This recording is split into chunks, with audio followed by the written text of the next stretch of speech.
you're probably wondering which madman gave me the keys to a £500,000 classic BMW M1.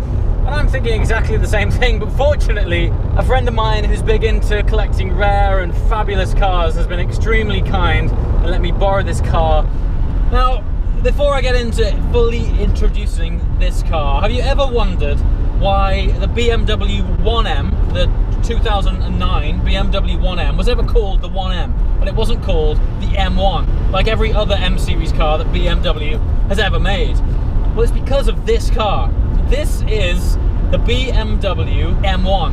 Before we get into things, before me explaining a lot more about this car to you, I just want to share with you a couple of numbers, a couple of facts and figures that for me puts into context this car more than any 0 to 60 time or lap time ever could.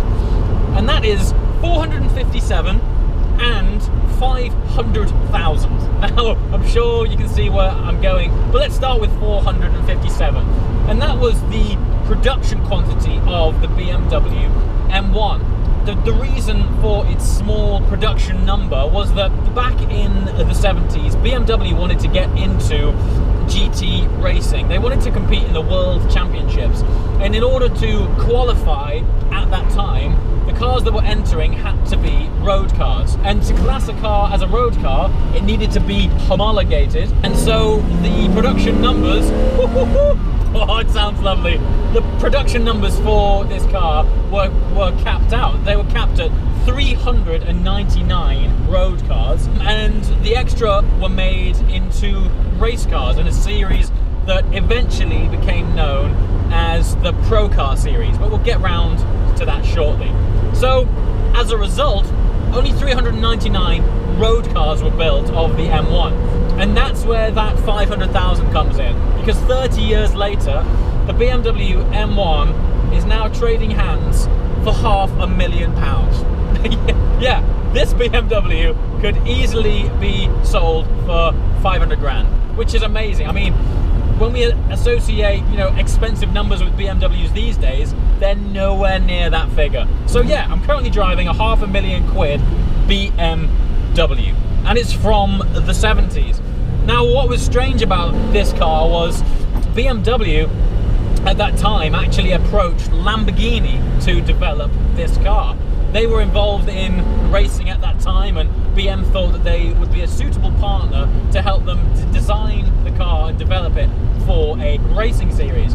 And that basically has a lot to do with why this car looks like it was a Lamborghini from the 70s. It's because that's exactly what it was. BM teamed up with them, their design team took over, which is why the front of this car looks like a cheese wedge, and the back of it has 2 BMW badges.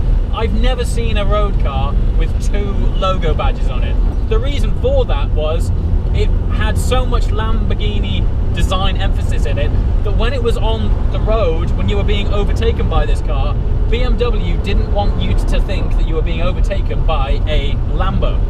And that's not the only thing that Lamborghini left in this car. This has had a heavy slap of 70s Italian car design DNA.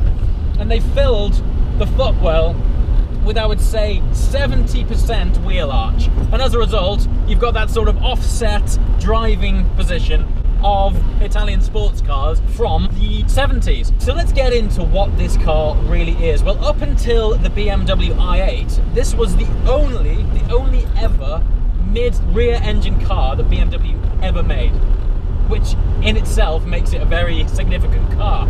It's a 3.5 litre straight 6, and at that time in the 70s it was running 277 brake horsepower, which by modern day standards doesn't sound much, but this car, bang on the nose, weighs just 1,300 kilograms. And when you're in it and up it, just change it down this lovely dogleg gearbox.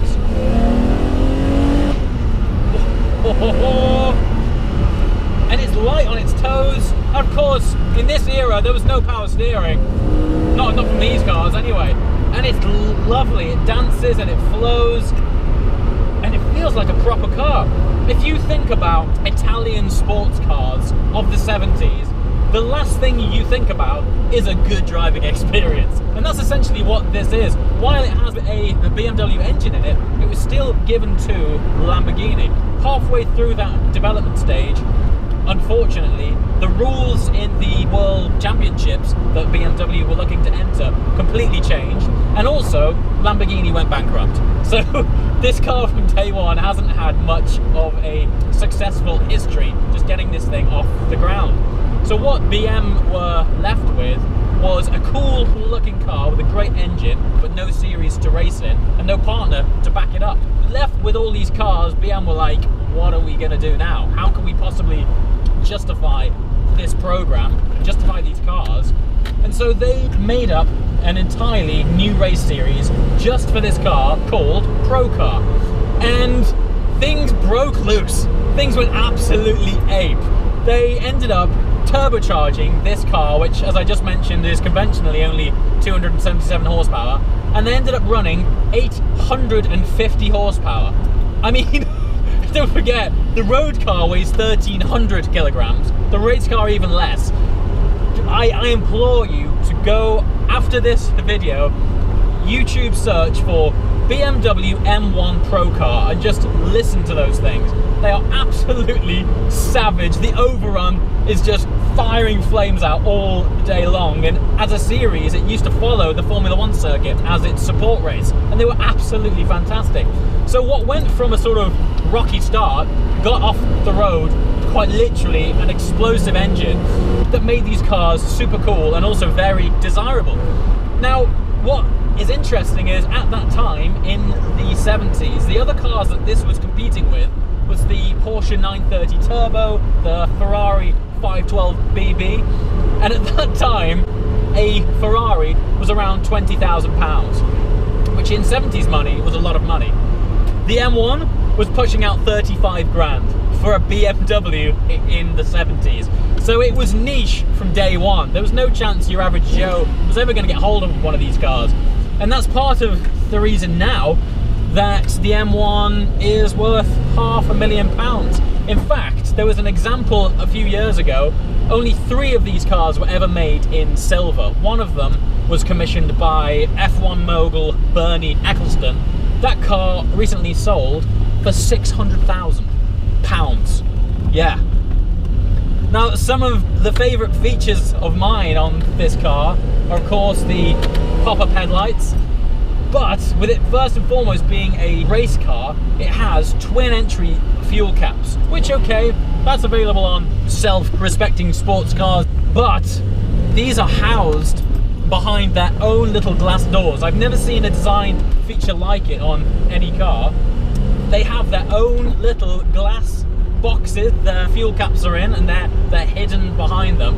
I've never seen it before, but now I know the history, you realise that what you're actually in is a race car, hence 2 fuel caps. Like any good lightweight sports car, it's all about when this car is rolling. And with it having no power steering, it feels beautiful. There's loads of feedback, it's very organic. But something else, arguably more significant, came out of the M1, which is why it's a very important car, is that this engine eventually became the very first engine that was featured in the first BMW M5, albeit then that they tuned it up even more. But with that understanding, you can appreciate why this is such a special car. It's part of history. It's cooler because underneath is Bavarian engineering. It's the finest Bavarian skill, and it's beautiful. It runs fabulously. The engine's sweet. We've got a dogleg gearbox, of course, because it originated as a race car. But just listen to the engine. Oh. Of course, by modern day standards, it's not fast at all. But that's not the point, is it? You're getting in something which provides just a totally unique driving experience from basically anything that you can buy now. I like it. I really like this car. I'm going to have my chiropractor on speed dial because I'm so offset, but other than that, it's beautiful. So you're probably wondering which madman gave me the keys to a £500,000 classic BMW M1. And I'm thinking exactly the same thing, but fortunately, a friend of mine who's big into collecting rare and fabulous cars has been extremely kind and let me borrow this car today. But I've also got to say a massive thank you to Don Law Racing. Now, Don Law, if you don't know these guys, they particularly specialize in Jaguar XJ220s. And when I say specialize, these guys are the global authority on all things XJ220. But every now and again, they also do up some other incredibly rare and special cars, and my friend left it in their hands. So he said, you know what, drive up to Turn and see Don. He'll pass you the keys and off you go. So massive thank you to my friend, but also a huge thank you as well to Don Law for just taking his time to show me this car. Also, coming soon, I'm going to have to do some more features on this guy and his cars. They got some amazing XJ220s. The company history and story as well is fantastic. So I'm going to try and get Justin Law on Full Chat soon in a very special car.